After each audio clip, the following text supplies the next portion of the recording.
So this session is going to start, the final session. This session we have Dorit Nabel and Hadar Lubin. Hadar Lubin will be speaking first, and her topic, or the title of her presentation is Trauma in Disguise, Anti-Semitism. Hadar is an assistant clinical professor in the Department of Psychiatry here at Yale University within the School of Medicine, and she's the director of the Post-Traumatic Street Center here in New Haven, Connecticut. Sorry. That's a Freudian slap. The street, but we get stress too. Post-Traumatic Stress Center. It's a center here in New Haven. She received an MD from Albert Einstein College of Medicine, and she's certified by the American Board of Psychiatry and Neurology, and is a licensed physician here in Connecticut. She developed publications dealing with developed women's trauma program, and has written extensively on treatment in post-traumatic stress disorder. So it's really an honor that you're here. Thank you. Thank you. Well, I got the core group that are willing to stay the whole day and listen to us talk. So it's terrific, because I think it will be a good dialogue. We all heard tremendous perspectives on how to think about anti-Semitism, and I believe we all been humbled of the enormity of the subject and how you really can even start to think about how you can really combat it.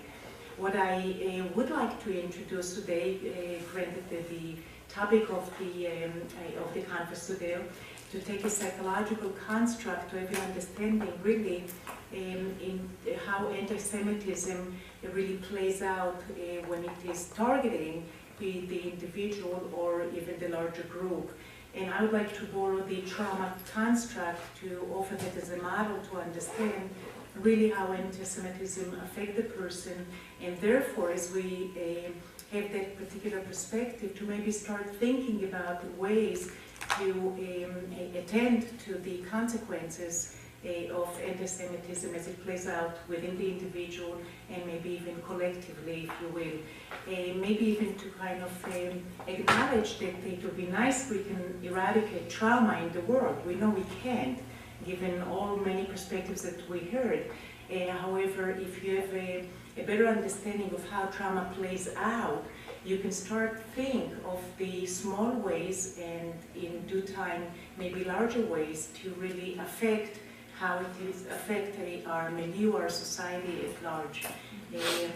So I'm just borrowing a construct, and I'd like to go over it with you. Why should we talk about trauma when we think about anti-Semitism? Well, like trauma, anti-Semitism causes physical and or emotional harm. It leads to a sense of helplessness. It usually causes some kind of muteness to the person who experiences it, therefore to the group who experience it. It evokes fear. That's the vehicle for which the interaction takes place. It involves a power differential that makes it very clear who is in charge and who has the control. In the language of trauma, the perpetrator, of course, is the agent of control, and the victim, or target, if you will, is the helpless one. Its effects, anti-Semitism, reverberates throughout life, and I would say throughout history, as we saw and heard today. It overwhelms the person's capacity to respond. The response of freeze and shock is very common, and that may even explain in small ways why there aren't very effective responses to anti-Semitism, because by nature it really freezes the potential for response and creates a psychological state of shock. What are the common responses of the victim to the traumatic effect or of the recipient of anti-Semitic event? And I'll just read through and go over in more details. Avoidance is a very common one. Silence, shame, and humiliation. We heard a little bit about differences of how those affect a person. Self-blame and guilt, sense of inadequacy, and heightened anxiety. Commonly manifested in constellation of symptoms. Some, I know, early presenters spoke about post-traumatic stress disorder. Avoidance. Often as a form of withdrawal from activities or places associated with the experience.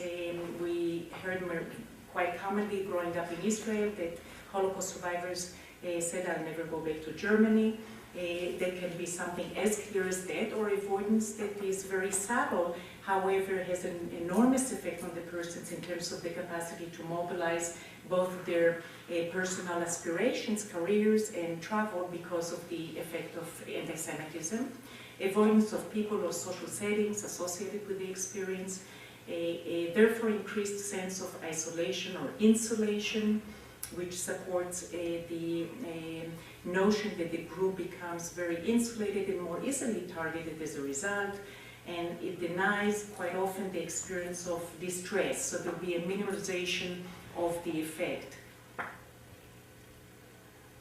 The silence, not reporting to authority. I do a lot of workshops in confronting anti-Semitism with middle school age kids and their parents.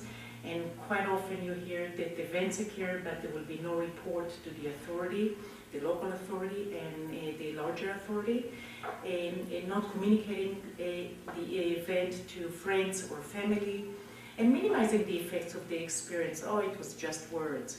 It really didn't bother me. I know that you don't understand, they are ignorant.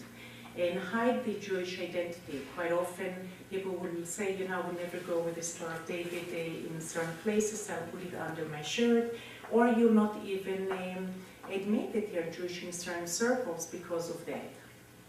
So the loss of pride of the association.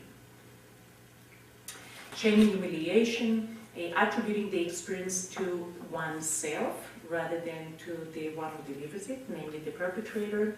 Being singled out or put down. The experience of helplessness leads to shame on its own right.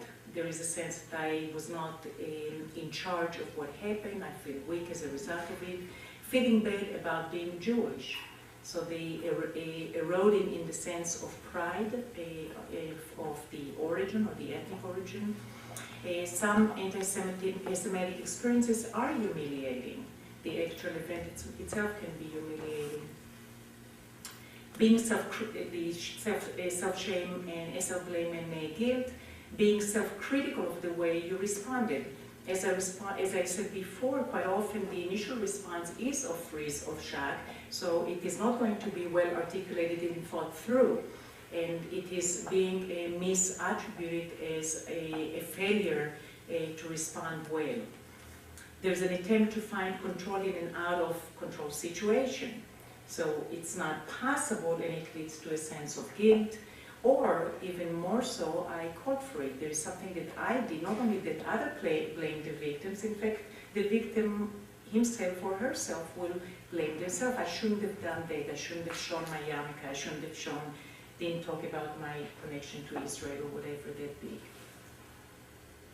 Sense of inadequacy.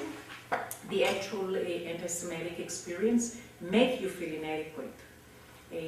Dehumanization or objectifying experiences linked to a sense of inadequacy. That's the purpose of it.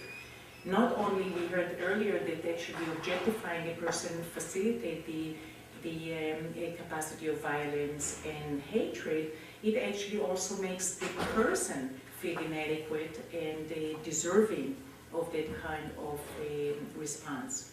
As humans, we expect to be in charge of our fate. It's called self-agency. So when an anti-Semitic event derailed that particular trajectory, there is a sense that you're not able to really take yourself in the direction that you thought that you can actually be in charge of. If I'll work very hard, I'll do something very well. That will be interfered if somebody will target you and put you down and interfere your capacity to do as well as you hoped. The heightened anxiety that I spoke before, fear on itself leads to anxiety. Avoidance heightens the sense of anxiety. In fact, it fuels anxiety. Anticipation of a repeated experience or the anticipatory of the next experience, such as anti-Semitic experience, leads to anxiety. And feeling out of control leads to anxiety. So all ways lead to Rome. and the person is left in a heightened sense of anxiety which interferes to assess and respond accurately at the situation or effectively. So what are the different ways that targeting an individual? It can be overt or covert, direct or indirect, isolated versus in social context, emotional versus physical. Clearly, the overt one, we've seen a lot of them. A direct remark, you're a dirty Jew, wipe Israel off the map of the world, versus doing something more covertly, being excluded because of Jewish faith. The United Nations makes a lot of decisions that are in being cloaked as human rights, but there is an anti-Semitic charge underneath, for instance. It can be done directly, target you as a person or cartoon, saying this is how a Jew looks like, versus making comments about Jews in general. That's so Jewish, or incitements and educational material that is actually quite common today, even in an institutionalized way in art facilities where the kids are being educated to hate Jews. Isolated versus social context, encounter with the perpetrator without a witness, it happens in the privacy of the encounter, versus being targeted in a public place or through the media. We see a lot of it in the media where we all are subjected to it. Emotional versus physical. Humiliating or demeaning remarks about Jews very directly can cause emotional strain, false accusation, demonization. All of those can cause an emotional burden to the person who is being targeted. It clearly can be in a physical manifestation when the person can be attacked or properties, threats of violence. We've seen, of course, the culmination of violence in the Holocaust. So what is the roadmap to empowerment? So what are the ways that presumably, as there is an understanding that this construct of trauma is a useful way to understand how it affects the individual, what can be done to really counter those kind of effects? I'll just read through it. Talk, tell, report, educate others, advocate, and get support. Breaking the silence, you've heard a lot about it. It's simple, but it's very effective. At the moment that something is being articulated, something is being aired out, like in a form like that, there is an acknowledgement that this is something that cannot be ignored. Also, it moves the locus of responsibility from the privacy of recollection to the responsibility of society to be burdened by what's happening. Alert the system and the authority. Any kind of a traumatic event, today I'm talking about anti-Semitism as an example of it, need to be the burden of society. We are members of society, and even though individual may be targeted, the burden lies within society, and therefore any reparation can only occur in social context. Confront rather than avoid. I mentioned before that the avoidance does fuel anxiety, and therefore when I say confront, that's not to mean you have to confront the perpetrator, but confront the effect of the event. Sometimes confronting the perpetrator is the choice, and the confrontation is not with the violence of violence, but in direct dialogue around what happens rather than avoid either thinking about it or behaving in a certain way as a result of it. And of course the media responses. I show you too, there is quite a bit of an effort, pro-Israeli, counter dialogue in the media, in writing, to counter this kind of anti-Semitic rhetoric that we hear. Educate others. Combat ignorance. A lot of anti-Semitism is initiated from ignorance. Having information is useful. Educate the perpetrator and the bystanders. Some speakers did mention the bystanders. The bystanders is a particularly important agent because it can move from a passive stand of being somebody who stands by somebody else is being harmed to an active ally to the person who's been targeted. Educating the perpetrator is another useful way to really diffuse it. Of course, in a fundamentalistic mindset, probably education is a little bit too late. However, there is an education of the media and education of those who are the majority or bystander. Some become collaborators, not that they perpetrate themselves, but they don't stop what is happening, so knowledge can help arrest the process. As I said, knowledge is helpful and a powerful tool. Learn a lot of things that is helpful for a person to counter the effect and locate the fault in the perpetrator. Because at the moment that the fault is located at the victim, it completely paralyzes the process of really trying to make any response and any reaction. Advocate, help others understand and deal with the problem. Publications, have conferences like that. Empower the person, himself, herself, get involved. And the regaining of sense of control and taking action or becoming an advocate is a position of power and control. Get support. Validating the experience is, again, something that seem to be simple in nature, but very hard to do. Quite often is being ignored. Quite often, in fact, the attribution of the event is targeting the victim again. So validation prevents the automatic negative attribution that will take place as a result of the anti-Semitic event. Distance yourself from the perpetrator if education fails. If possible, isolating the perpetrator. Sharing the burden, making it a social urgency rather than an individual failure. And the power of numbers. Respond to an ally. Right, so what are the perpetrator dynamics that we can see that continue to facilitate and fuel anti-Semitism? Not taking the perpetrator seriously. Quite often people say, oh, those are just words, he really doesn't know what he's saying, or they are just a group of teenagers, what they know. So there is a sense of minimizing really the effect and the potency of making of a perpetrator or the perpetrator. Reframing the behavior, as I mentioned, just empty words when the words are written everywhere. Minimize the threat. This is crazy. They have no power to make any change, any difference. That's minimizing the threat, making the person or the group unready to deal with it. Be nice to the perpetrator with the hope they will like me.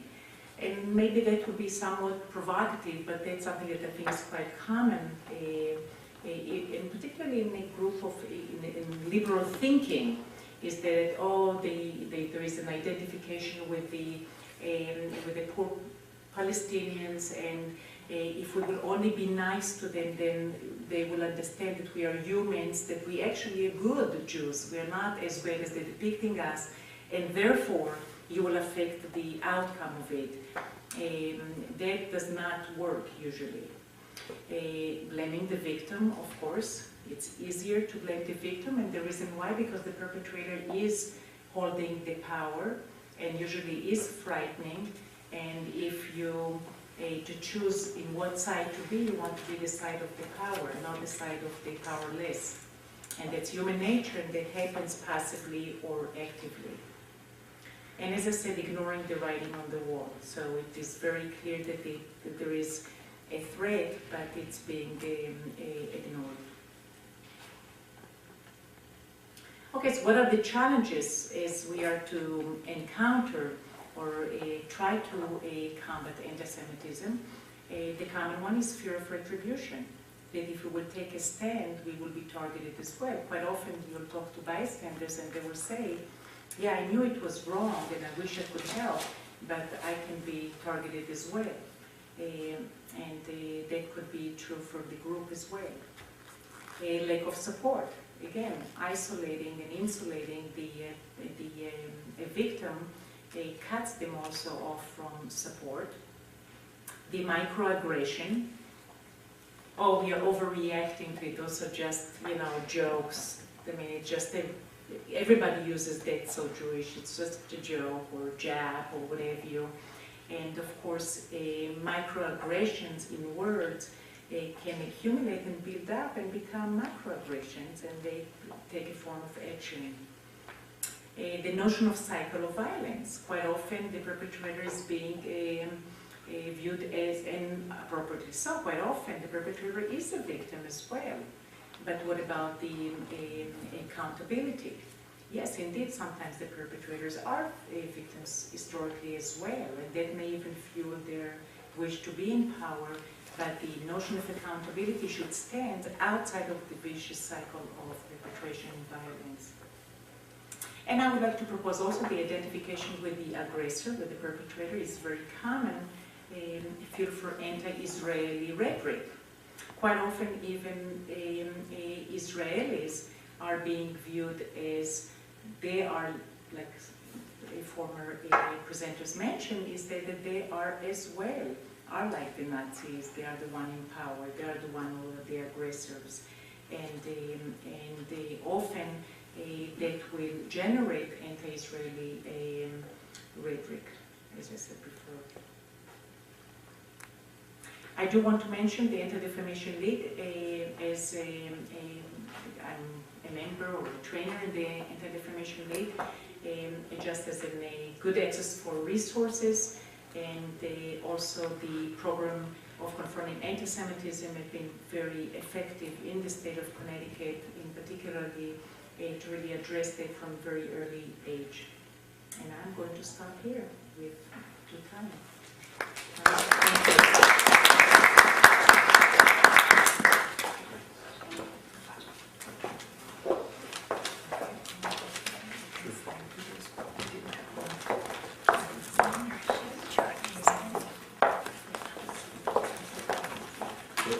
Thank you very much, and we'll just take 2 minutes to set up for next.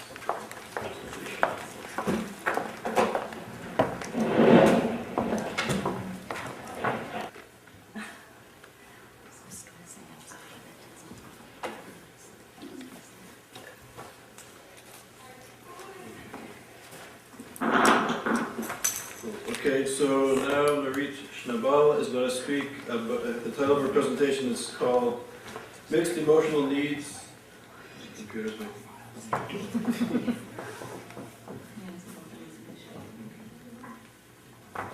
Mixed emotional needs of Israeli Jews as potential source of ambivalence in the response to the Iranian challenge. Narit is a postdoctoral fellow here at Yale University in social psychology, and she's also an undergraduate advisor in psychology at the Open University in Israel. She taught at the Open University in Tel Aviv. She did her PhD in social psychology from Tel Aviv University, as well as her master's in social psychology and her BA in psychology, all at Tel Aviv University. So it's an honor that you're here. Thank you. First of all, I would like to thank you for organizing this conference, which was very interesting and important. And as Charles said, I will speak about the emotional needs of Israeli Jews, so I'm a little off topic. I won't talk about anti-Semitism. I'll begin by presenting the needs-based model, a theoretical model that I developed together with Aryeh Nadler from Tel Aviv University. And I will present experimental data that examine the emotional needs of Israeli Jews in 2 different contexts of intergroup relations, the relations with the Germans and the relations with the Arabs in Israel. And I will show, or the data will show, that Israeli Jews experience divergent psychological threats and consequently divergent emotional needs in these 2 contexts. And I'll discuss the implications of this dual psychological experience to the response of Israeli Jews to the conflict in general and to the conflict with Iran in particular. And I will finally suggest as an interesting direction for future research that some duality may exist in the stereotypical perception of Iranians as well, and it might also affect the response to Iran. First of all, I would like to begin by distinguishing between two general psychological, I got confused, between general approaches to conflict and conflict resolution in social psychology. The realist approach suggests that disputes between persons and between individuals are grounded in conflicts over material interests, such as money or land. So the idea in the realist approach is that conflicts are a competition over scarce resources. The psychological needs approach, in contrast, suggests that conflict threaten the adversary's basic psychological needs, such as the need for worthy identity or self-esteem, positive self-esteem, or justice or security, and as a result, they experience emotional states or motivations, such as the motivation to get revenge, that prolong and intensify the conflict. And theories that grew out of the psychological needs approach often criticize the realist approach for overlooking the importance of non-instrumental factors that contribute to the maintenance of conflict. However, having said that, it's important to mention that there is no realistic conflict between these two approaches, but rather they may be viewed as complementary. And therefore, when I present the needs-based model, even though my focus will be on psychological processes and mechanism, this is not to deny that other elements that are more, other processes that are more, or interests that are more instrumental or materialistic in their nature do not operate as well. They are just not the focus of the model or the conference. The main tenet of the needs-based model is that following the victimization episode, both victims and perpetrators experience a threat over certain unique dimensions of their identities, and these threats bring about different emotional needs. Other way to phrase it would be that transgression deprives both victims and perpetrators of certain unique psychological resources, and this deprivation brings about different motivational states. The model also suggests that victims feel inferior regarding their honor, their self-esteem, their perceived control, their autonomy, their power, and therefore they experience an enhanced need for empowerment. Now, empowerment can be manifested in many different ways. For example, one way through which victims can be empowered is by taking revenge of their perpetrators. Another way is by having the perpetrators acknowledge the injustice caused to the victim, because such an acknowledgement serves as an admission of owing a moral debt to the victim, and this in returns control to the hands of the victims and empowers the victims. Perpetrators, on the other hand, do not suffer from loss of autonomy or power or control, but they do suffer from moral inferiority, and they may also feel, although not always, guilt or remorse, and these emotions actually stem from their anxiety over social exclusion, because the social sanction upon those who deviate from the group's norms or violate the moral standards of the designated moral community to which they wish to belong is their social rejection. Think, for example, about the embargo over South Africa. This is an example of a social rejection, social exclusion. And therefore, perpetrators are said to experience an enhanced need for acceptance. And again, acceptance can be manifested in several ways. One way through which it can be, they can feel reaccepted is by having the victims express empathy and understanding of the circumstances that compel them to act in an unacceptable manner. And using the terms of Erwin Staub that you mentioned earlier, this rehumanizes the perpetrators. The idea that empowerment and acceptance are two basic human needs or fundamental emotional motivations or dimensions of identity that can be manifested in many different ways is reflected in many theories. I'll just mention a few. Bennis and Shepard talk about dominance and relatedness as two basic motivations of group members. Resources theories, a theory that that categorizes different resources that are exchanged in social interaction, mentioned status and love. Other theories speak about respect and liking, and it is easy to see how these concepts correspond to empowerment and acceptance in the needs-based model. And there is also the work of there is also the model of stereotype content that Peter mentioned earlier, that suggests that most stereotypes can be captured by two dimensions, respecting or competence and warmth, that reflect feelings of respect or disrespect on one hand, and liking versus disliking on the other hand. And there is also work suggesting that these two dimensions are often negatively correlated. So some groups, like Jews, for example, are likely to be perceived as highly competent, but not very warm or low on the warmth dimension. So just to summarize the main argument of the needs-based model, the idea is that the threatened dimension of identity for victims is their sense of power, and therefore they experience an enhanced need for empowerment, and that the threatened dimension of identity for perpetrators is their moral image, and therefore they experience an enhanced need for acceptance. And the model also suggests that satisfying these emotional needs through mutual interaction can improve intergroup relations, but this will not be the focus of my talk today. Instead, I will move on to discuss the findings of two experiments that we conducted within our work on the needs-based model, and they examined the emotional needs of Israeli Jews in two different contexts of intergroup relations, the relations with Germans and the relations with Arabs. And these experiments inform us on the basic emotional needs experienced by Israeli Jews, and may therefore throw light on the psychology of their or our response to other conflicts as well, including the conflict with Iran.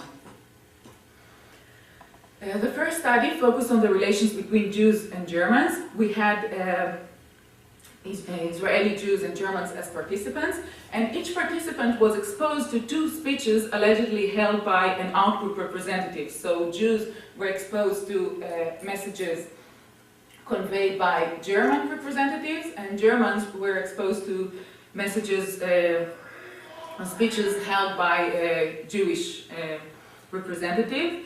And the main message conveyed in the speech was either the empowerment or the acceptance of participants in groups. And it's also important to mention that the messages were identically phrased for both groups. So the acceptance speech conveyed the message that we should accept the Germans or the Jews. It is not easy for them to live with the past. And the empowerment message conveyed the idea that we should cherish the contribution of the Jews or the German to humanity. It is their right to feel strong and proud in their country.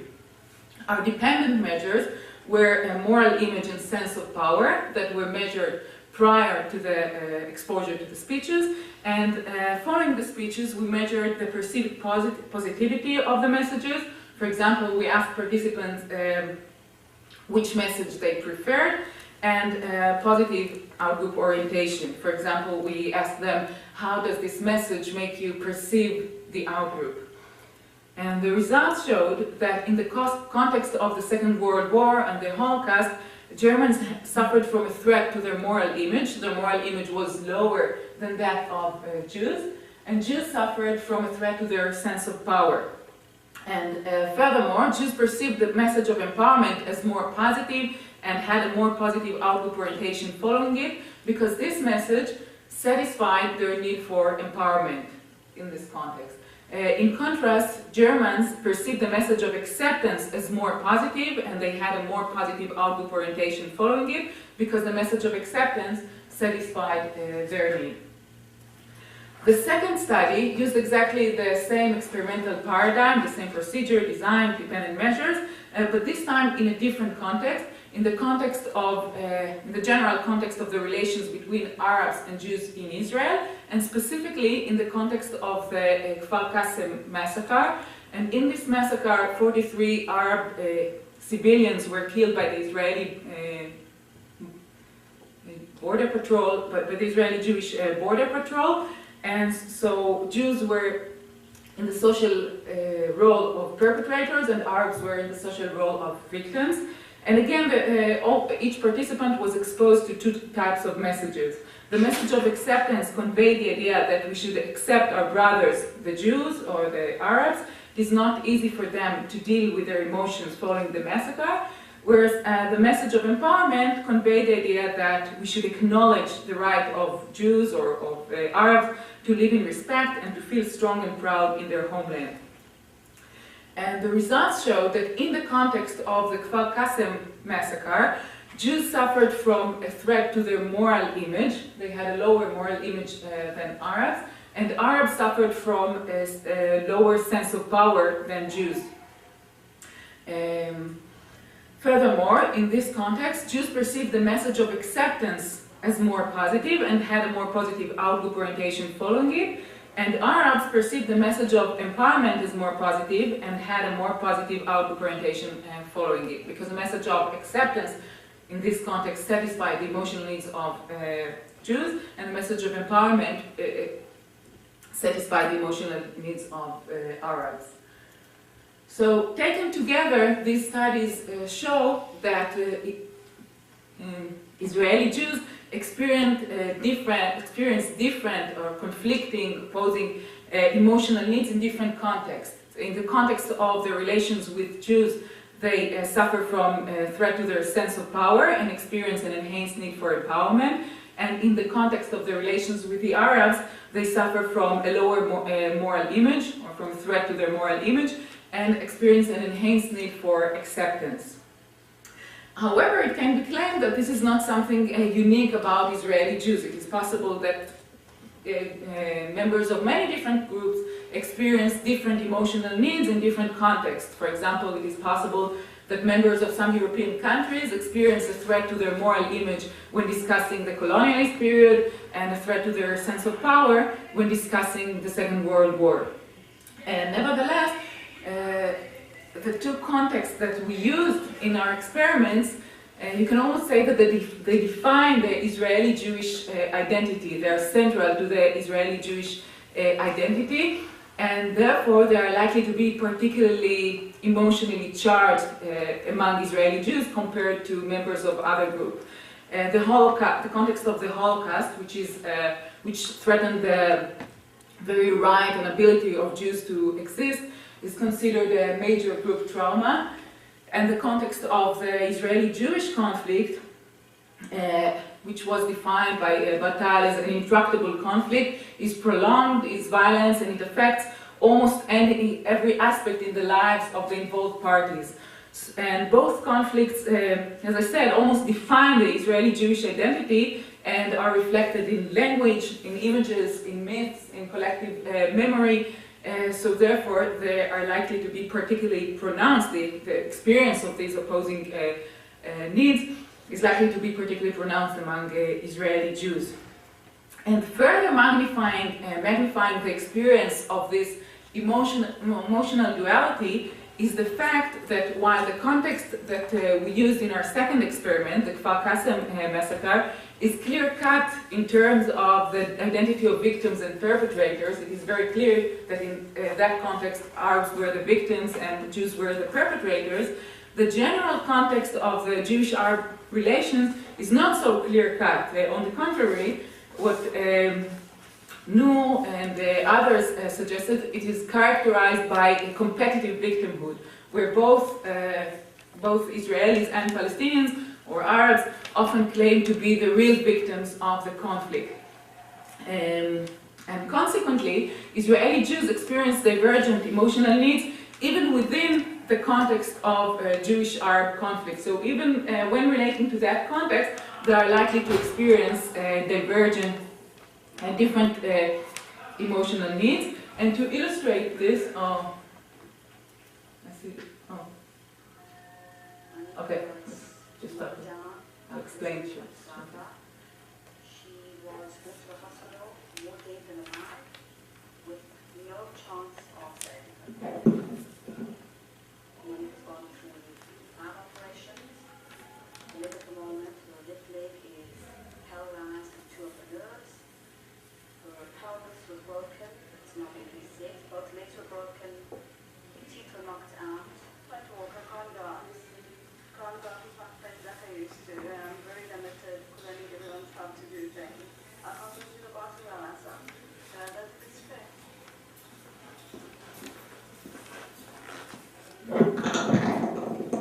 Okay, he just started before I had a chance to say that this video will illustrate the emotional needs of victims. So particularly her last sentence, she says, I don't think it's fair. Rather than saying I feel very miserable because of this injury. And this, I think, reflects the emotional need for empowerment, because the need for justice or fairness, as I explained before, justice is one form of social empowerment. So this video illustrated the emotional needs of Jews when placed in the social role of victims. And in contrast, this video illustrates the emotional needs of Jews when placed in the social role of perpetrators. So here there's an interview with an Israeli soldier that works in a checkpoint. I don't know how familiar you are with what the checkpoints are. The checkpoints are physical barriers that were built following the Second Intifada, and the Israelis view them as protecting those who wish to harm the country from entering it, and the Palestinians view them as violations of their basic human rights for transportation. So this soldier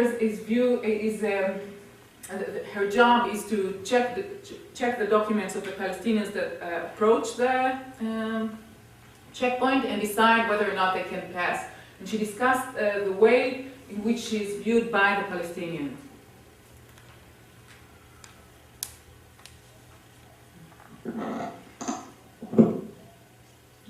Hard to hear.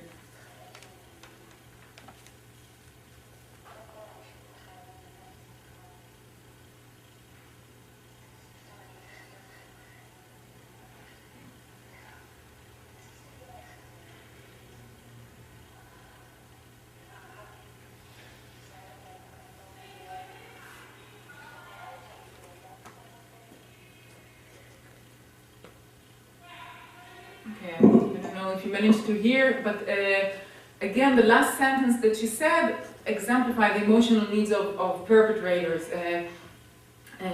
She said that she wants to show that she's just a human being, she's a human being after all, and this reflects the emotional need for rehumanization, using Staub terms, or re-acceptance. So, in general, I suggested that Israeli Jews experience divergent emotional needs, and the question is, what are the consequences of this emotional pendulum, this psychological duality, to the response of Israeli Jews to the conflict with Iran? So first of all, the experience of this duality raises the political dilemma, or intensifies the political dilemma of which threat is more crucial. So on one hand, we have the threat that is illustrated here. You see, these are stamps, official stamps of the Islamic Republic of Iran, and they show guns or weapons pointing at the map of Israel or at Jerusalem. And here the threat is very clear. The threat is to our sense of power, to our sense of autonomy, existence, control. So this is one type of threat. But at the same time, you can see here the other representation of the other type of threat. And this graffiti, one is from Europe, one is from Australia, equalize the Star of David to the swastika. So the threat to our moral image is very clear. That the idea is that Jews are Nazis. So as Israelis, we have to decide which threat is more crucial, which one should we address first. Should we first should we give higher priority to taking care of the problem with Iran and restoring our sense of power, or should we give higher priority to taking care of our moral image, the way we are perceived in the world, in order to avoid social rejection or social being under embargo or curfew or other forms of social rejection. And different group members, different Israelis are likely to come up with different answers to these questions. So for example, right-wing supporters might experience the first type of threat as more important or more crucial, and left-wing supporters are likely to experience the second type of threat as more crucial. And this makes it very hard to find and to express a cohesive group voice, to make a clear group voice because of this duality. The second consequence is what might be referred to as the damned if you do, damned if you don't trap in Israel's foreign relations.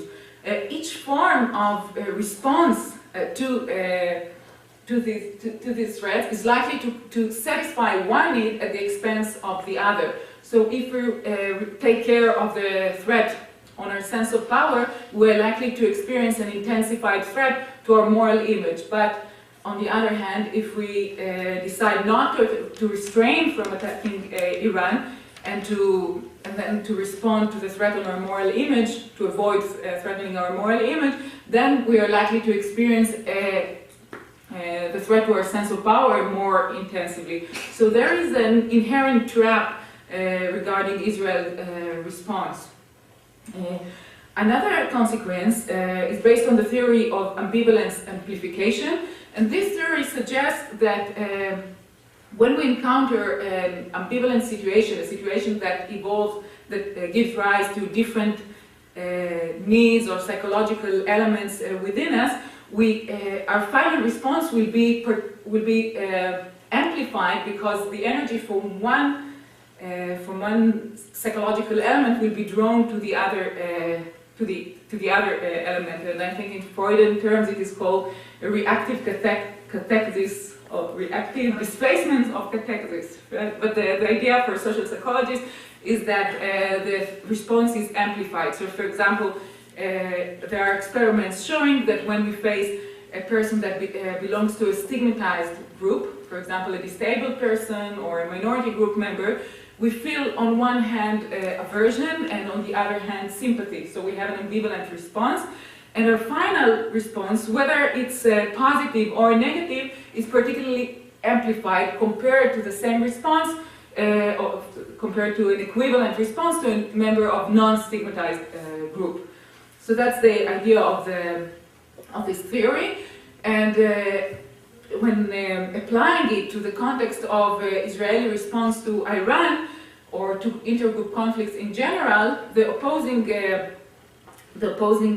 needs are likely to result in a pattern of two phases. First, we'll experience a phase of vacillation, of indecisiveness, and it will be followed by an amplified response. And it is possible that the response in the Oferet Yitzukah operation showed this pattern, because most of the criticism, I believe, on the Israeli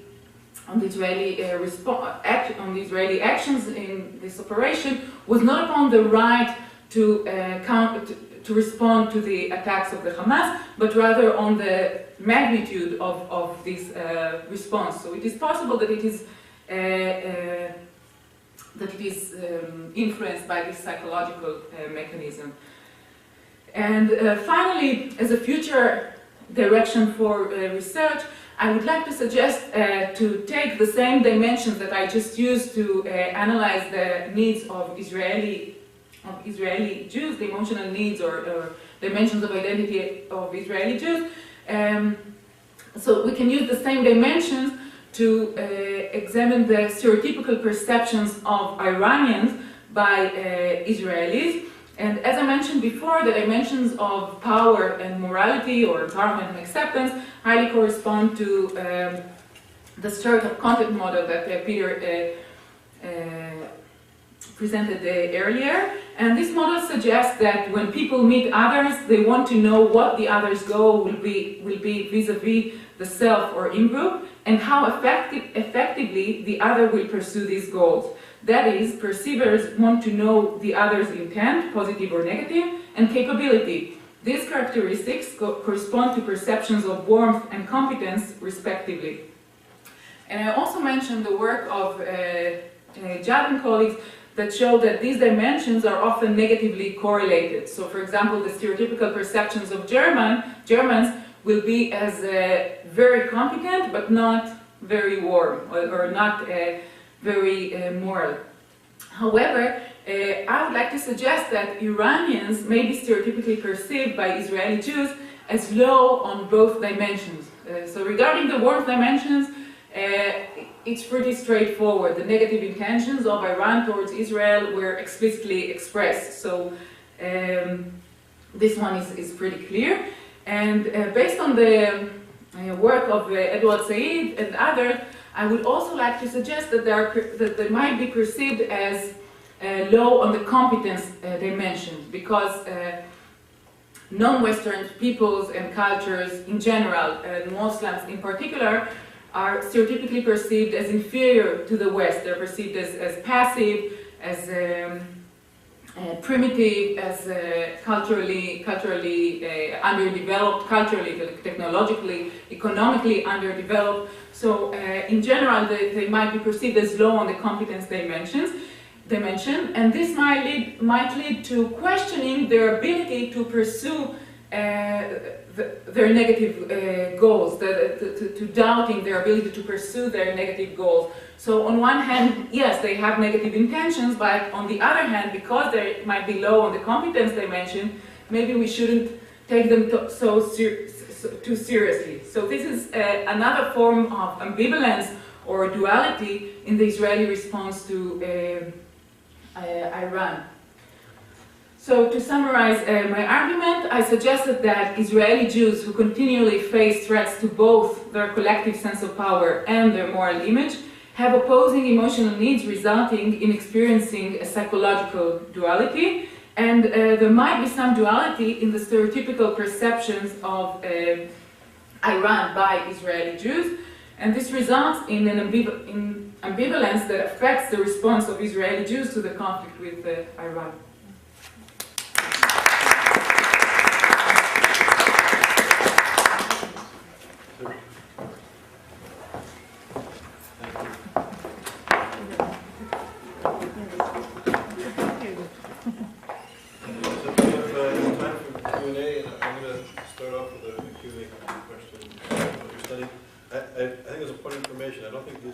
Perceive Iran as passive and not a serious threat, for sure. And I was wondering we can't do this in your study. You can't do this with the Jewish-German relations. But I was wondering, in terms of the Jewish-Arab relations, you can sort of switch around the scenario to measure differences. So you look at a massacre of Palestinians by Israelis. Why don't you look at a massacre of Israelis by Palestinians and measure the response? And is there an inherent flaw in your study if you can't measure the reactions of both groups to similar situations? No, I believe that I didn't do it yet, but I believe that if I do the equivalent study, then I'll get the Arabs, when confronted with the effects about them being as perpetrators, they will experience an enhancement for acceptance, for understanding, for empathy. It's not something inherent about Jews. Yes, I would predict that if Palestinians read about terror attacks or other offenses conducted by Palestinians, in that context they will feel an enhanced need for acceptance and not for empowerment. This is one thing. The other thing regarding the Iranian, I'm not saying that that's the only thing that might paralyze Israelis because they think, oh, we shouldn't take them seriously. But this is one factor that operates there. For example, when I worked on the presentation in the paper, I saw that many times the atomic bomb is described as primitive. So they're saying, yes, they're getting an atomic bomb, a nuclear bomb, but it's primitive. It's like the bombs of the Russians in the 60s or something like that. So I think that this association or it might cause underestimation of their ability to pursue their goals. Maybe they're not taken seriously enough. I would actually, from the perspective that I presented, I think this is a good example where there is a minimization of the threat coming in relationship to what is the perpetrator threat to the existence of the victims, just to minimize or to empty the threat to just words rather than to an actual existential threat. So that's the way I would feel it. Okay, I have a question to Nurit and question to Hadar. So to Hadar, the question like we, clinical psychology or psychiatry usually treat the victim and like with a great empathy. And I don't know like if there's a way to treat the perpetrator, what strategies do we have in psychiatry or psychology, and like what models, is it trauma models, is it models for borderline, other things? So this is the question, if we have anything that we can apply to this context.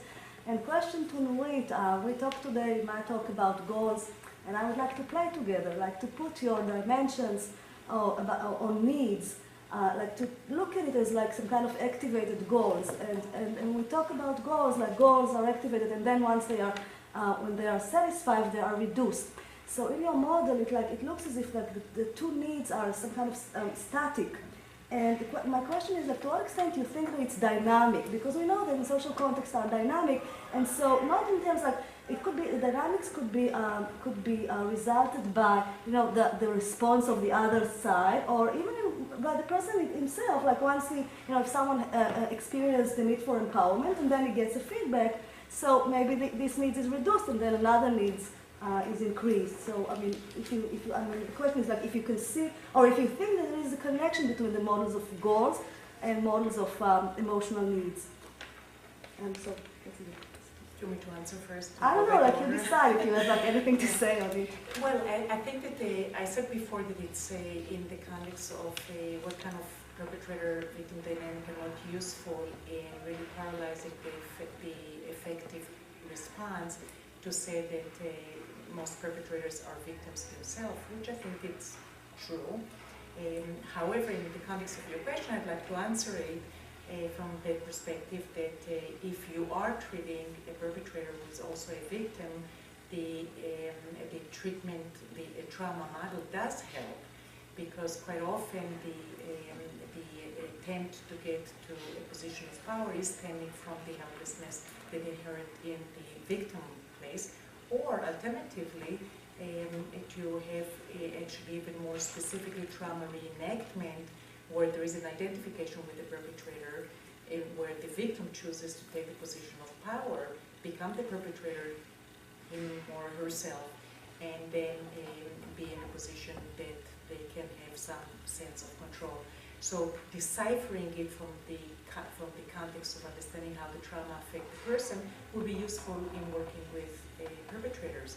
In my work, I work both with combat-related trauma in the VA setting with Vietnam veterans, that many of them were, it was actually a complex presentation where in their childhood suffered a lot of childhood abuse, been in the war and suffered work-related trauma, came back home and became victims of the homecoming, and then became perpetrators to their wives and children when they became perpetrators themselves. So the complexity of where they move from victim to perpetrator is enormous. So the so-called simplistic but yet kind of a very core perspective would be to go to the perspective of the trauma and how the victim can start empowering himself and therefore not need to take a violent mean of power or even mindless mean of power. I did not work exclusively with perpetrators, so not randomly, but I don't have maybe specific experience just working with this population as a whole. I think that it's related to the second consequence that I mentioned, that there is a dynamic of satisfying one need and then experiencing the other. And I'll give two examples, one personal and one maybe from Stephen Hopfel's earlier presentation. So, for example, following the attacks by Hamas or by Hezbollah during the Second World War, I would feel, no, we have to respond to this, we can't shut up. And then, after we respond, I think, oh, but there is so much civilians that are being hurt, how could we do it? But it was not something that was not predictable, because that's what happens in war. And I feel that this is exactly the reason. The problem is that you satisfy one need and then you experience the other. And I think that Stephen's example earlier on about the Americans' response to 9/11 is similar. So first of all, everybody wanted to attack even before it was clear who is responsible for the terror attack. But later now you can see the response that part of it is related to why do we interfere with the other countries, or considerations that are more related to the moral image. But again, this is not something you can predict before you act. It just reflects, I think, the different weights that is given to each need in different phases. I have a question for you, which is that it seems to me that when you perpetrate an atrocity of some sort, you do it in a socio-political context.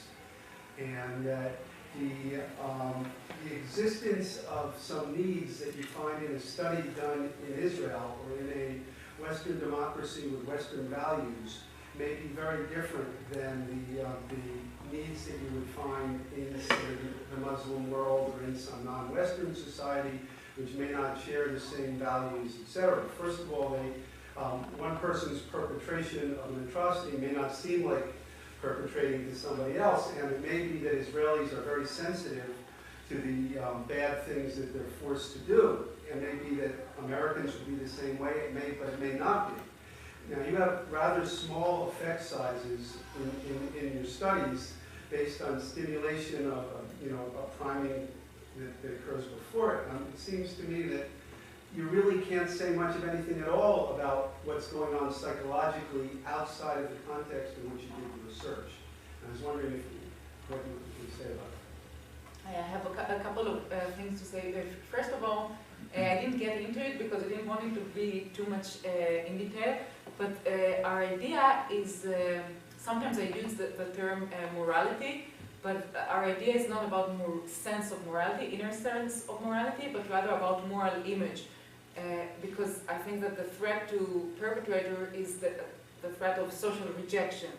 So it's not so much whether they feel that it is right or wrong, but rather whether they feel that what they did is perceived by others as right or wrong. So this is one distinction that I see. By others in their culture, or by others? Okay, that relates to a different question.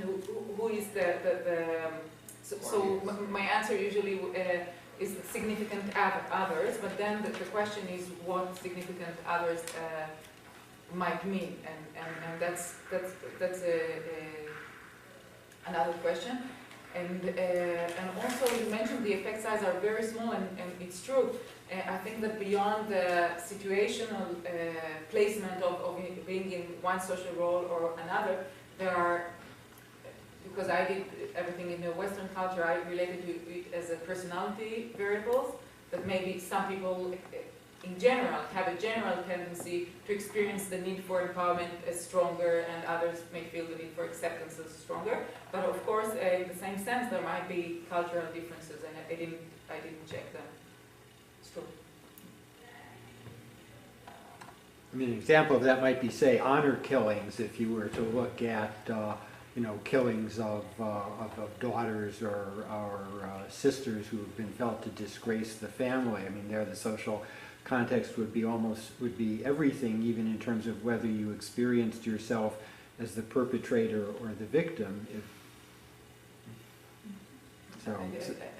In Arab cultures where a woman may get killed for dishonoring the family in some way, even construing that, even each party's construction of who is the perpetrator and who is the victim. I mean, yes, it's clear that one person is killing somebody else, but who has been the victim of the atrocity and what the issues of empowerment or acceptance are would be a totally different context than you would understand it in a Western context. Yeah, although specifically in this context it's a little complicated because one of the arguments is that the family doesn't really see the daughter as the perpetrator, but if they kill the person that violated her. But or even say revenge, avenging. If they take revenge of the guy, then it will start a whole cycle of counter revenge, and so the easiest thing would be just to kill the woman. So that's but the main. they do blame her as having somehow caused it off. I think there is right. or you could put it. Well, you could put it in the context of what I was talking about. That if a lot of these scapegoat ideologies lead to violence, it's we have been the Nazi self-image. Mein Kampf. We've been too benevolent. The Germans have been too benevolent. The Jews have stabbed us in the back. They took advantage of us. We're the victims. And I think that a lot of these perpetration acts come out of feeling that you're the victim, and now looking back on it, maybe some people, change their perspective, right? But in the thick of it, if you feel that you've been victimized and you're doing what you have to do as self-defense, and you believe in that justification, then maybe that's different. Sure, right? sure. That's related to Right. Yeah, it to is. my It previous is. answer. Yeah. That maybe if the Nazis has won, then we would get different results, or wouldn't be able to conduct this study. But the idea is that's why I'm saying I don't think that the Nazis or the Germans felt that they are doing something immorally. But right now, at the time yes, they realize that their moral image, that there is a threat over their moral image. So whether or not they think they feel guilt. That's why at the beginning I also said remorse and guilt are feelings that we don't get so much, and it's more the impairment to the moral image that raises the fear of social rejection. Right, and then that's that point that you said, whether you who's the other that you care about, because there may be others that you don't care about what they think. Exactly. And whether guilt needs to be involved here, I think is a big question. I think it's not. We began with this, but we saw that we just don't get guilt, so that's why we realized that the important thing is moral image, and I agree that because the threat is to a sense of belongingness or acceptance, then it's also important who comprises the relevant designated moral community. That's the term by Tabuchis, sociologists. So of course you can get different responses to that, and they will affect you. More questions to Adar or to Nurit. One question is like, what tools do we have? It's like a follow-up question. What tools do we have to treat people that they don't want to get therapy? I mean, like when someone comes to the clinic and say, okay, I'm suffering, I'm traumatized, so it's easy. But what if we put you in Iran? What would you do there? I mean, it's a hypothetical question. How can we use tools of psychology to, if at all, to intervene in population where they don't think that something is wrong? And the other question is like, I think this panel was really interesting because it's like combines social psychology and clinical psychology, and then the question is like, it looks that like the world is getting crazy, and so the question is like, where is the boundary between stereotype and psychopathology? I mean, because on the one hand we can say, okay, it's a prejudice. On the other hand, when it comes to genocidal threat, it's insane. And so, what answers psychology have to make the distinction, if at all, between the two? I'm sorry, but you're smart. It's a small question. I think that clearly if somebody comes and seek treatment, you already have an entry, but that does not guarantee that you're going to be able to deliver what is it that they are seeking. I think that what can be particularly useful, and that may be also transformed to for a different purpose rather than just a clinical intervention, maybe social intervention, is to have a true understanding as to what are the human responses to it. We may be living in different contexts, but there is some sense of humanity that does bind us all to our species. I mean, we're not just defined by our cultures and set of beliefs and set of goals and so forth. There is a human perspective that needs to be capitalized on, in my perspective, and that actually the kind of model that we use in our trauma center is to try to depathologize the response to trauma or to any kind of aggression, because it is the human condition that really is a characteristic of the response and therefore of the intervention. So in the clinical setting, you can put it in a paradigm of treatment intervention. In a social setting, you can put it in a paradigm of interpersonal connections and how the responsibility to relate to one another and so forth. So I think that just understanding how this power differential affects people and their response probably is somewhat universal. We express it in different ways, but it's very universal. I think people do understand what it is to be oppressed, no matter what the context is. It does call for a certain kind of response.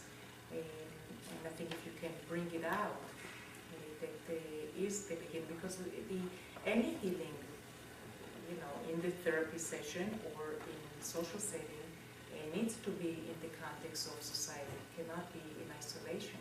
So in fact, you don't need to have the pathology perspective. Right. I mean, I'm not completely, just as a perspective. I guess I have a less clinical question relating to, as a comment and a question in regard to what Israelis are thinking about Iran.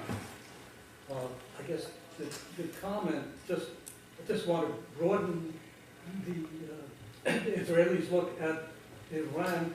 We talked earlier really more about the possibility of the nuclear threat, but actually the threat of Iran supplying weapons, which could even be nuclear, to Israel's neighbors are really part of the equation as well.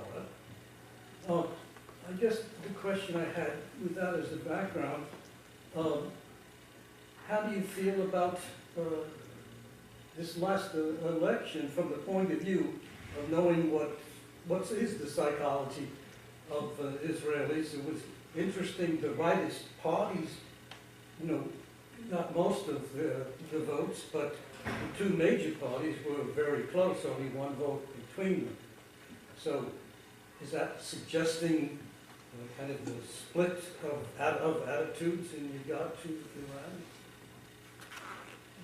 I don't know if Iran was the major, I don't know. But what I feel as a duality or something that is changing in Israeli politics is that on one hand the population becomes more and more supporting right-wing and the way they identify themselves, but on the other hand, if you look at the ideologies of some of this right, as Stephen Hopeful said earlier, there are around 78% people's, right, is that what he says, 78 or 78% percentage of the people support the two-state solution. So there is a gap between the practical solutions that people adopt that are more what, if it was 50 years ago, what was considered left-wing, and their self-identification as right-wing. I don't know if that answers. That's just a shortcoming of polling, you know, because the majority voted for Hamas in the elections that they had. That led to the whole crisis in the last couple of years. Right, but on the other hand, it might be that I don't know how involved you are, but the recent elections in Israel were more about social justice. It's not so much. It was not so much about the conflict with the Arabs. So in a similar way, I think that the election of Hamas was highly related to internal issues within the Palestinians, because the Palestinian Authority was very corrupted, and I think part of the support of the Hamas is related to internal Palestinian issues. So it's not just about that. But don't you think that they read the Hamas charter that we had elaborated for us? Yes, they probably. I'm not trying to justify, but I'm just saying that part of it is internal issues. It was not just about. It was a lot of it was about the rejection of the corruption in the Palestinian Authority because they got a lot of money and didn't get the people themselves. So there was a lot of frustration about it. And also, I don't know, Paul's. It also depends on how much we believe in false. I'll give you 2 cents to the first question.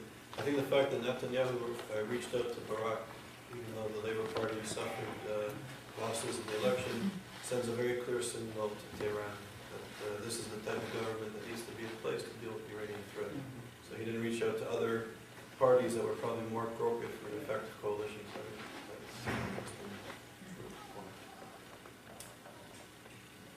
anybody else for questions?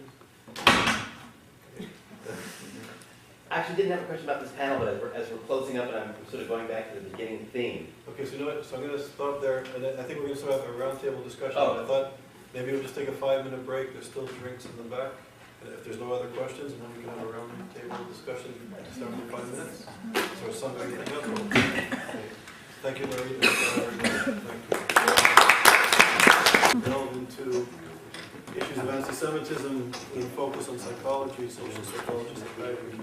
I think it was helpful. I remember I used to have a supervisor who used to tell me that I wasn't focused enough on my research and I'd make little marks all over the world, and the idea was to drill a hole deep in the oil and then the oil would come up over the earth. So I think in a way we focused on a very specific discipline of anti-Semitism. I think it was crucial. So thank you. saying there's oil in Israel now? Apparently there is. I just read that they have enough natural gas now to be self-sufficient. But so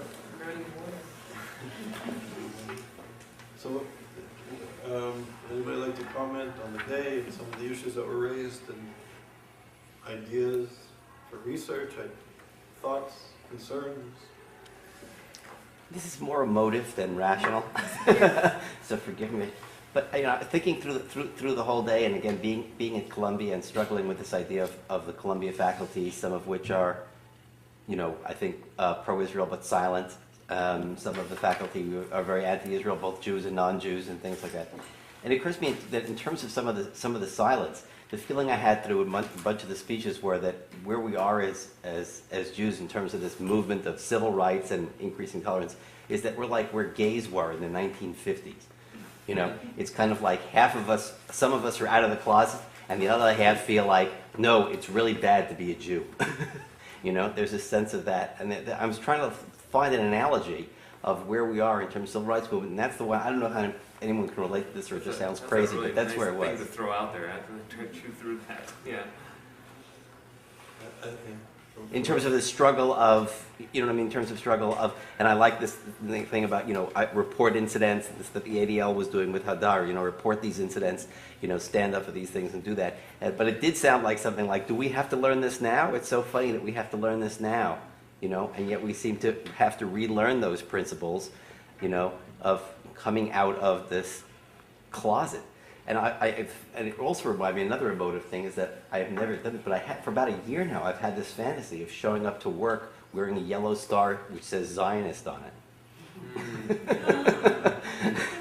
So it's sort of the atmosphere. I guess it's just that atmosphere that I grew up in Columbia, and it's an institution that I really loved, and now it's a place in which I actually feel like I'm the outsider, I'm the closeted one. And it's a very unusual thing. This reminds me of, do you know the book, maybe you're interested in it, by John Stratton, Coming Out Jewish?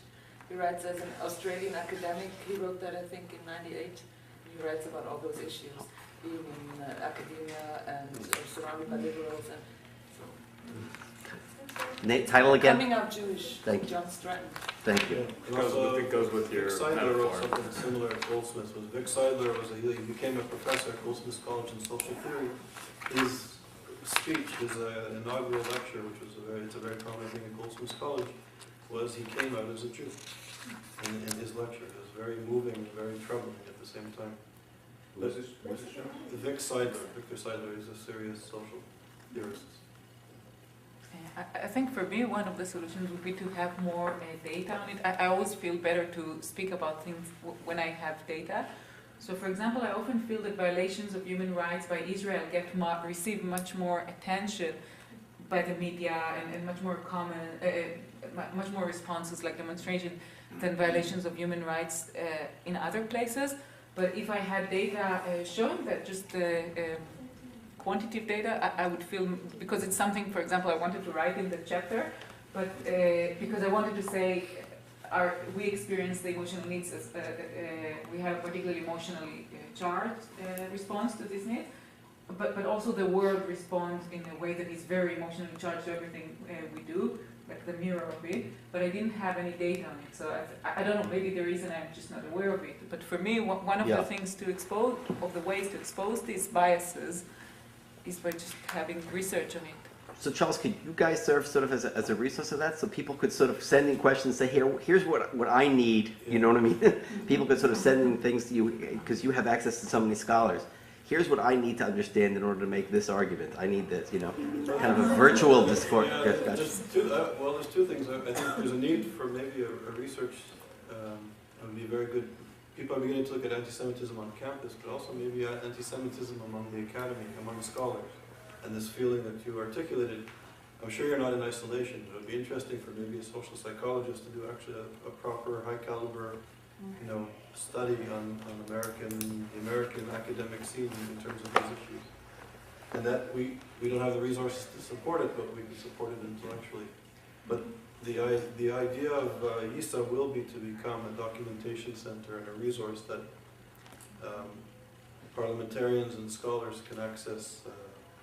This is the next project we're working on. So will be, I hope, within 18 months we'll have this project up and running. Basically, my experience of the day was totally different.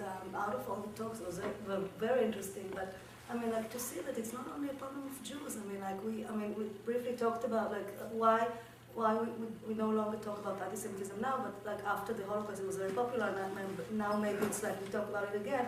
But I mean, like, so this was only brief talk, but then, I mean, your talk about relational prejudice, and your talk that we talked about, like, it's more a human problem, and when I talked about the Hamas, so I don't think that it's only a problem of Jews. We see the same dynamics in different contexts, and we now need to apply it in a specific context, but I don't feel some kind of responsibility to say like, we are Jews, how difficult it is to be a Jew, because now I have all this responsibility. I think it's like something that it's an international problem, and we can learn from the experience in the Holocaust, Rwanda, and I think also as a strategy, it's a better way to you know, to be united with other with other problems, with other forms of prejudice, because in that way we gain more power, as opposed to say, well, we are Jews, we are victims, how difficult it is to be Jew, and so on. And I agree that we need to have data.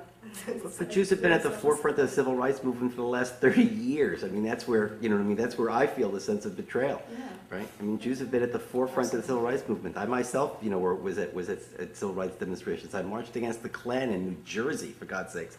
You know, the Klan is in New Jersey. In the late 1960s, I was on the marches that were dangerous to my health, and I marched on them. So it's actually been the last 100 years, but you know, that only adds to your point. I still have the feeling that there is a lack of information in the general public about just what is going on in the Muslim and Arab world about Jews, and I feel that that when scholars get together, they get drawn towards issues that strike me as fairly obscure from the point of view of the political problem that we're facing, and that the solutions that psychologists are likely to come up with, they all are, well, maybe after we get more data and the theory gets developed, and 100 years later, maybe we'll have an intervention that might be likely to work. Whereas I feel the proper role right now for scholars, maybe not for psychologists, but for scholars of anti-Semitism, is to document just what's going on in the Middle East with regard to Jews, and to get the message out there. And the way I see social psychology, or the contribution of psychology and social psychology, is in how to get the message out there. In other words, how not to find out about, and I'm not denigrating any of the theoretical work on anti-Semitism. I think there is merit to it. I read it, I've been consuming it, producing small amounts of it for years, but I think that the political problem can't wait for the research problem.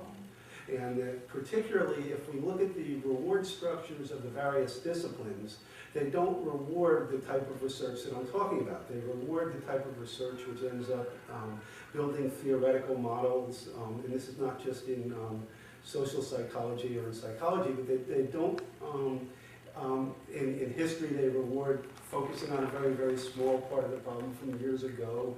In the humanities, in English, I'm not exactly sure what it is they're doing, but I think that's my ignorance. But in any case, they never quite get back to the real problem at hand. And I come away from these conferences often with the feeling that if you can't convince the anti-Semitism researchers that there's a problem and a task, then the problem is bigger than I thought. I guess that's sort of the outside perspective here, but that's my feeling.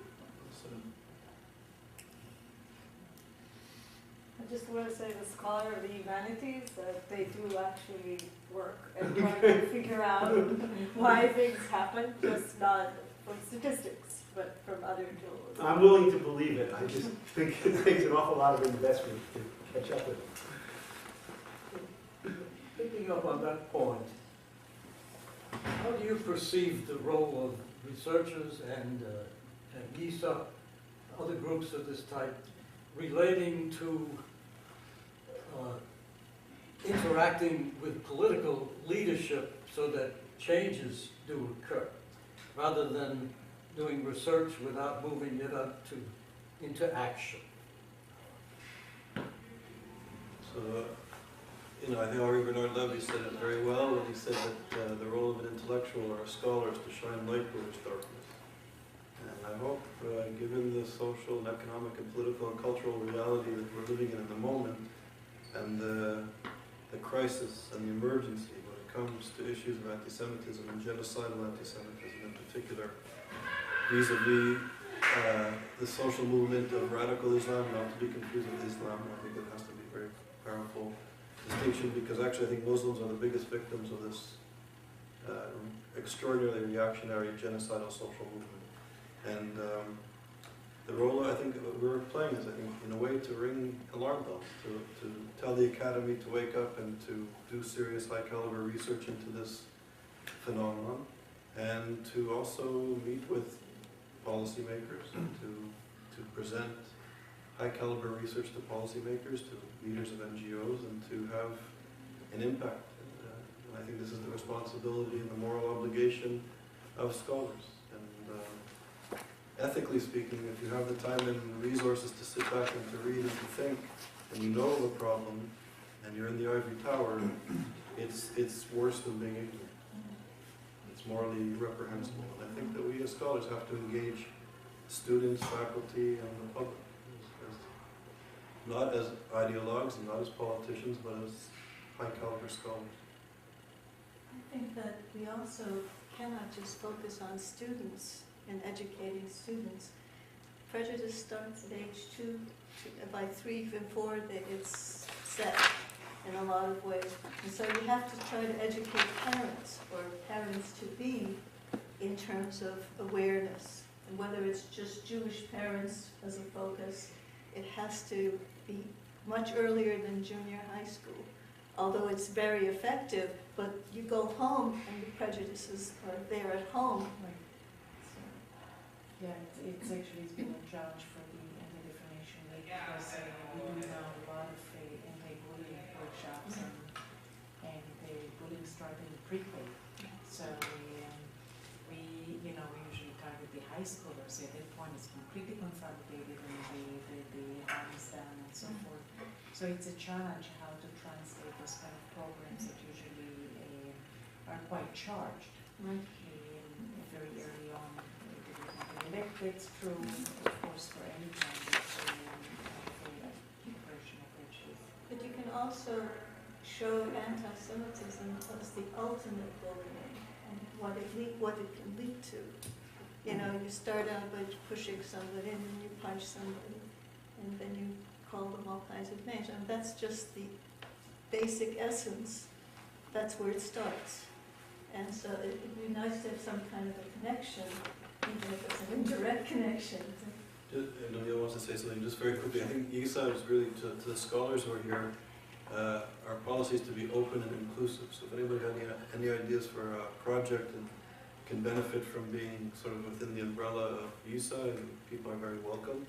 And the second thing I want to mention, and I'll send emails to the people who presented, I hope that we can create an edited volume of the papers that were presented here. And I think we have good relations with the Yale University Press, and to perhaps create an edited volume. So I'll be in contact with the scholars, and I hope you'll participate in that, because I think the papers are really good and thought-provoking and awesome.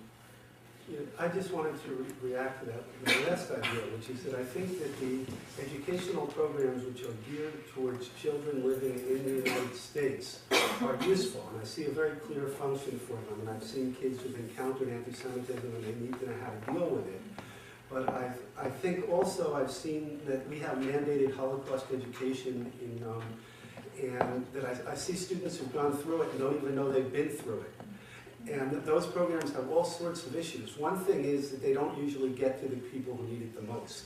They're not given in the right countries, they're not given, the right people don't pay attention to them.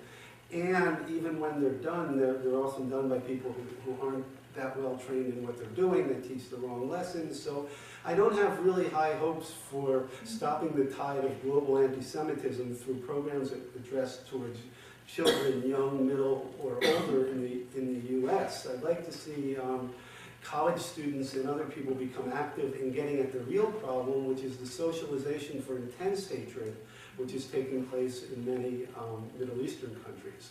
And we don't have any access to that. There's nothing. They're very involved in the counter-education. Yeah. I mean, they do terrific job. We should learn from them. Yes, that's I right. mean, we call it propaganda, Yeah. but they serve their purpose very persistently and very effectively. I think that maybe this is something to have a better understanding how what we view as a propaganda with a negative connotation is as effective in the very systematic. It's not just some kind of massive violent brainwashing. It is a very organized way to teach their children to hate Jews. And we need to find a way to educate everybody, not only Jews, how to counter those kind of forces, because they are successful, we are not. It's as simple as that. I really follow what Adam said. I think that this could be a contribution not only to anti-Semitism but to psychology in general, because I looked at programs for prejudice and like we have, like we talk about education and then I really like all this stuff, but the world, I mean, it changed and like it's globalization, we no longer, and we have the internet and the impact of propaganda is tremendous, and we basically in psychology we don't have much tools for intervention using the media.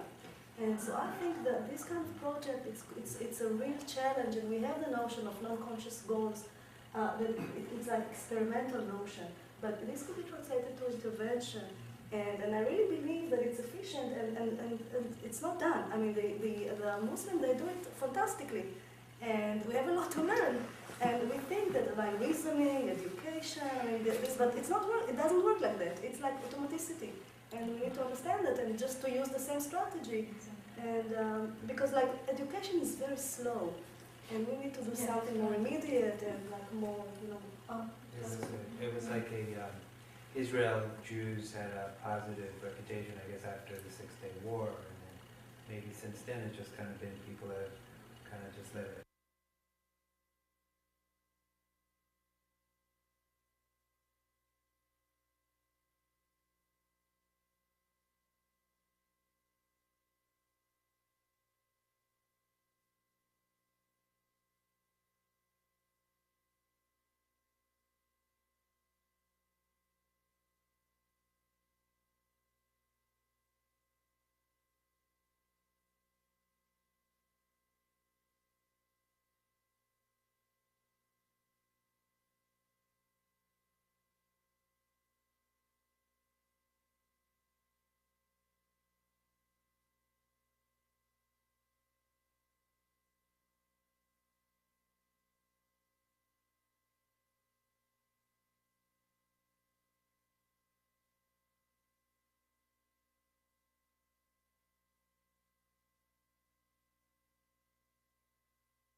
this is how a Jew looks like, versus making comments about Jews in general. That's so Jewish, or incitements and educational material that is actually quite common today, even in an institutionalized way in art facilities where the kids are being educated to hate Jews. Isolated versus social context. Encounter with the perpetrator without a witness. It happens in the privacy of the encounter versus being targeted in a public place or through the media. We see a lot of it in the media where we all are subjected to it. Emotional versus physical. Humiliating or demeaning remarks about Jews very directly can cause emotional strain, false accusation, demonization. All of those can cause an emotional burden to the person who is being targeted. It clearly can be in a physical manifestation when the person can be attacked or properties, threats of violence. We've seen, of course, the culmination of violence in the Holocaust. So what is the roadmap to empowerment? So what are the ways that presumably, as there is an understanding that this construct of trauma is a useful way to understand how it affects the individual, what can be done to really counter those kind of effects? I'll just read through it. Talk, tell, report, educate others, advocate, and get support. Breaking the silence, you've heard a lot about it. It's simple, but it's very effective. At the moment that something is being articulated, something is being aired out, like in a form like that, there is an acknowledgement that this is something that cannot be ignored. Also, it moves the locus of responsibility from the privacy of recollection to the responsibility of society to be burdened by what's happening. Alert the system and the authority. Any kind of a traumatic event. Today I'm talking about anti-Semitism as an example of it. Need to be the burden of society. We are members of society, and even though individual may be targeted, the burden lies within society, and therefore any reparation can only occur in social context. Confront rather than avoid. I mentioned before that the avoidance does fuel anxiety, and therefore when I say confront, that's not to mean you have to confront the perpetrator, but confront the effect of the event. Sometimes confronting the perpetrator is a choice, and the confrontation is not with the violence of violence, but in direct dialogue around what happens rather than avoid either thinking about it or behaving in a certain way as a result of it. And of course the media responses. I show you too, there is quite a bit of an effort pro-Israeli counter dialogue in the media, in writing, to counter this kind of anti-Semitic rhetoric that we hear. Educate others. Combat ignorance. A lot of anti-Semitism is initiated from ignorance. Having information is useful. Educate the perpetrator and the bystanders. Some speakers did mention the bystanders. The bystanders is a particularly an important agent because it can move from a passive stand of being somebody who stands by somebody else is being harmed to an active ally to the person who's been targeted. Educating the perpetrator is another useful way to really diffuse it. Of course, in a fundamentalistic mindset, probably education is a little bit too late. However, there is an education of the media and education of those who are the majority or bystander. Some become collaborators, not that they perpetrate themselves, but they don't stop what is happening, so knowledge can help arrest the process. As I said, knowledge is helpful and a powerful tool. Learn a lot of things that is helpful for a person to counter the effect and locate the fault in the perpetrator.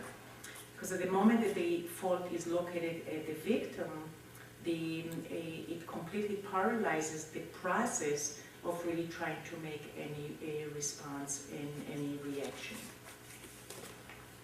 Advocate, help others understand and deal with the problem.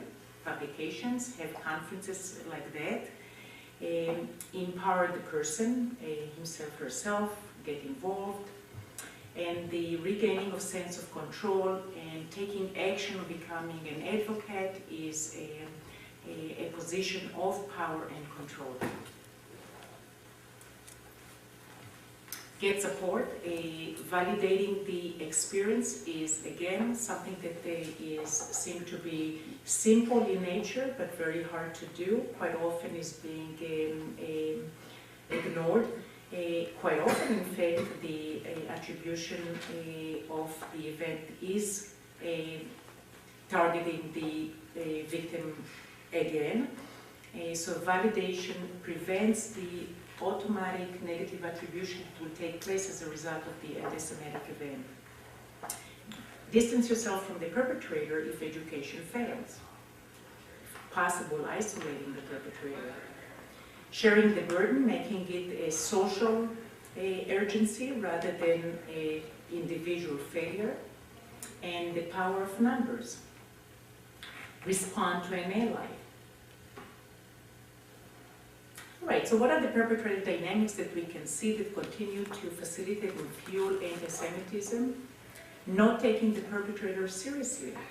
Quite often people say, oh, those are just words, he really doesn't know what he's saying, or they are just a group of teenagers, what they know.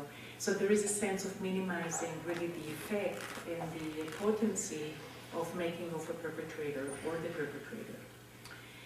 Reframing the behavior, as I mentioned, just empty words when the words are written everywhere. Minimize the threat. This is crazy. They have no power to make any change, any difference.